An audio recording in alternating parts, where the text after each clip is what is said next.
Assalamu alaikum wa rahmatullah wa barakatuh. Et sur ceux qui suivent la guidée.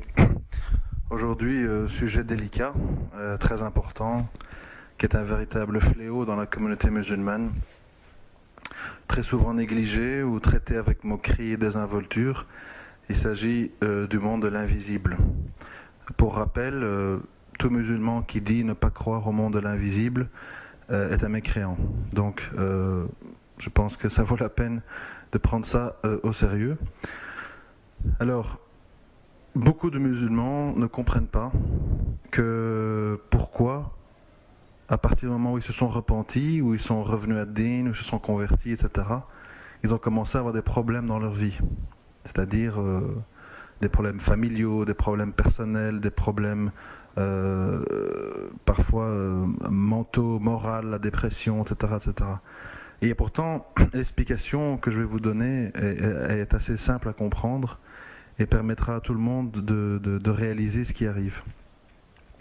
Quand vous êtes sur la terre ferme, vous ne sentez pas très fort la gravité. C'est-à-dire, oui, vous voyez que si vous jetez un objet en l'air, il atterrit par terre, mais vous-même, vous ne sentez pas une pression.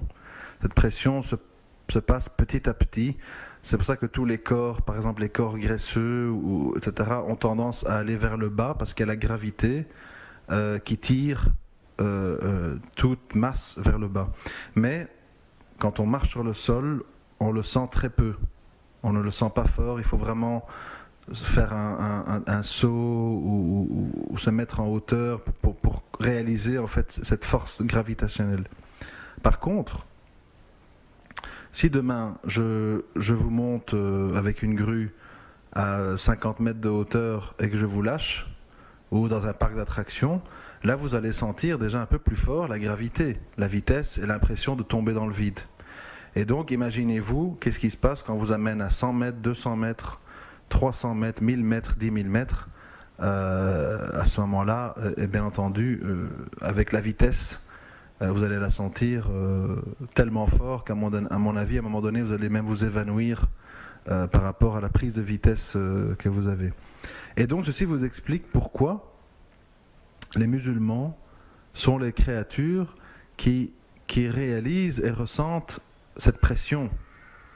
Et si vous faites un parallèle avec la gravité, nous la ressentons parce qu'on a voulu s'élever, parce qu'on a quitté le plancher. Et comme on veut s'élever, on veut se rapprocher d'Allah, on veut aller en direction de l'au-delà, etc., évidemment, nous sommes soumis à toute une série d'aléas et de situations auxquelles ne sont pas soumis les gens qui sont sur le sol et s'y trouvent très bien et s'y établissent et ne se posent pas de questions, ils mangent, ils dorment, ils boivent, ils meurent. Quand on a fait le choix d'aller plus haut, eh bien, il faut s'attendre à ce que si on n'alimente pas dans le même ordre d'idées, la navette spatiale, l'élévateur, si on ne l'alimente pas avec une pratique religieuse sérieuse, avec du dhikr, avec du repentir, avec promouvoir le bien et condamner le blâmable, etc., eh bien, à un moment donné, on va subir des chocs thermiques, des chutes. On va être pris dans des tornades, dans des mouvements de vent, dans des corridors aériens, etc. Et c'est ce qui arrive aux musulmans. Le musulman est éprouvé, le musulman subit des choses parce qu'il cherche à s'élever. Quand on ne cherche pas à s'élever, on est tranquille. Et c'est la même chose avec la question de l'invisible. Alors, l'invisible, bien sûr les musulmans, ils savent que les deux seules créatures dans toute l'humanité, dans tout l'univers, qui ont le libre arbitre, c'est les êtres humains et les djinns. Tout le reste, les anges, les arbres, les montagnes, les planètes, les étoiles, sont entièrement soumises à Allah sans aucun choix. Ceux qui ont le libre arbitre d'obéir ou de désobéir, c'est les êtres humains et les djinns. Alors les djinns, il s'agit de quoi? Mais en fait, il s'agit de tout ce qu'on qualifie dans le monde païen de poltergeist, esprit, fantôme, revenant, esprit frappeur, truc, spiritisme, machin. Les gens ne savent pas comment les appeler, donc ils donnent tous ces mots-là. En fait, nous les musulmans, nous savons qu'autour de nous, il y a un monde invisible, dans lequel il y a des anges, dans lequel il y a des shayatines, dans lequel il y a des djinns, bons ou mauvais. Il y a toute une série de choses autour de nous, mais que nous ne voyons pas. Mais nous y croyons, fatalement. Alors, quand on parle de ce fameux sujet des djinns, qu'est-ce qu'on en sait? Bon, bien sûr, je renvoie à des livres spécialisés pour tous les détails, parce qu'on n'aurait pas le temps de vraiment détailler. Mais ce qu'on en sait, c'est qu'eux nous voient et nous ne les voyons pas. Eux nous voient, mais nous ne les voyons pas. Ils aiment bien occuper des endroits très isolés, très sales, très à l'écart, dans l'ombre. Notamment les toilettes, les cimetières, les endroits un petit peu dans la pénombre, etc. Et on sait aussi qu'ils peuvent occuper des corps d'animaux, un âne, un chien, etc. Et également, ils peuvent occuper ou partager un corps humain avec un humain. Et c'est ce qu'on appelle, de nouveau chez les païens, les non-musulmans en tout cas, c'est ce qu'on appelle par exemple la schizophrénie. C'est-à-dire quelqu'un qui a deux personnalités, le matin elle est blanche, la nuit elle est noire, le matin je t'aime, le soir je te déteste, le matin j'aime Allah, je prie, le soir je renie tout. Donc des gens qui sont soumis à ça. Alors, Allah subhanahu wa ta'ala, il promet protection et assistance et baraka et défense vis-à-vis de tous les croyants qui se prémunissent, c'est-à-dire qui font bien leurs ablutions, qui prient à l'heure, qui sont dans le souci du rappel d'Allah, etc. Les musulmans, malheureusement, les musulmans négligents deviennent très rapidement des victimes de djinns, de toute une série de choses, de shayatin, de waswas et compagnie. Pourquoi? C'est de nouveau une explication simple, claire et limpide. Les non-musulmans qui vivent dans l'insouciance ne sont pas victimes de tout ça parce qu'ils ne représentent pas un danger pour Shaitan ou pour les esprits maléfiques. Ils sont là, ils ne se posent pas de questions, ils ne cherchent pas, ils sont très heureux de leurs conditions et donc ils sont, on va dire, en phase hibernatus, en hibernation mentale, ils ne sont pas dangereux. Par contre, les gens qui sortent de leur endormissement, qui rentrent dans la pleine conscience, ils deviennent des dangers potentiels parce qu'ils peuvent devenir des croyants, pratiquants, agissants, militants, engagés, etc. Et donc ils deviennent automatiquement très vite la cible des shayatines et des djinns. Et donc, si quelqu'un qui décide de sortir de sa condition pour aller vers Allah, mais en même temps qui est très négligent, qui fait beaucoup de péchés, qui ne se repentit pas, qui ne prie pas, qui a beaucoup de péchés, etc., il devient automatiquement une cible de toute une série de choses. Et c'est là que le cycle infernal commence. C'est que le musulman ne va pas comprendre. Comment est-ce possible que je me dirige vers Allah? Et comment se fait-il que je m'adresse à Allah et en réponse, je n'ai que des tourments, des problèmes, toute une série de choses.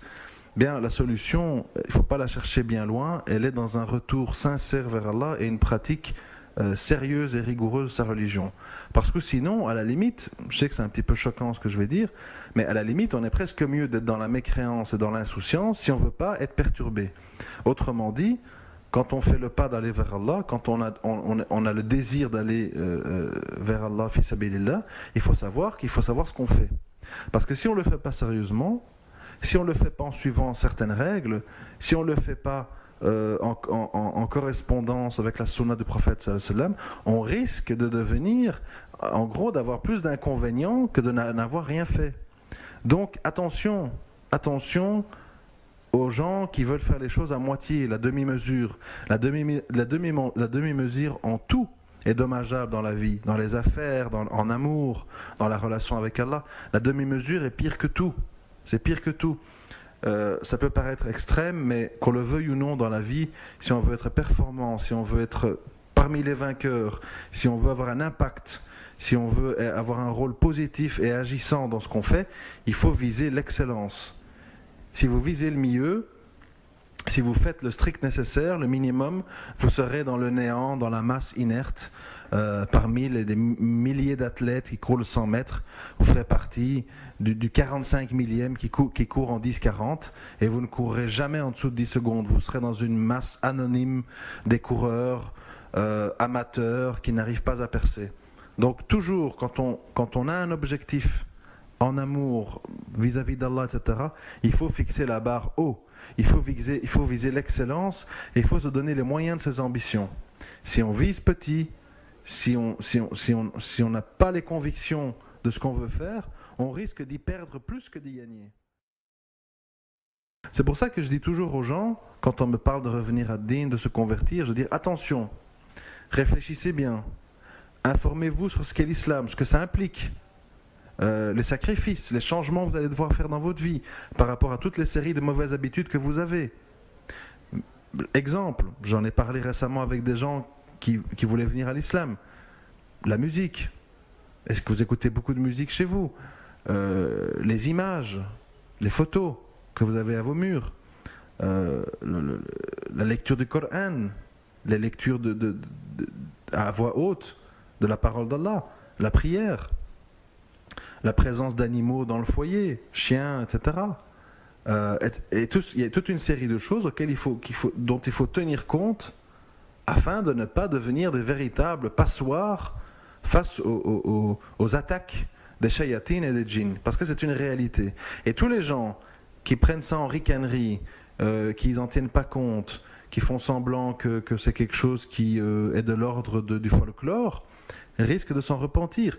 Pour vous dire la vérité, moi je me suis pas vraiment beaucoup penché sur la question, pas assez en tout cas, et j'ai subi des choses assez bouleversantes auxquelles j'essaye, Inch'Allah, de m'attaquer avec mes maigres moyens et mes maigres connaissances. J'essaye de faire face. Mais je peux vous dire que quand on voit les impacts de tout ça, on réalise, et tout de suite on se met à devenir beaucoup plus sérieux dans toute une série de choses. Et on fait attention à toute une série de déviances qu'on a pris pour habitude et qui sont la cause de tous nos tourments. Et donc voilà.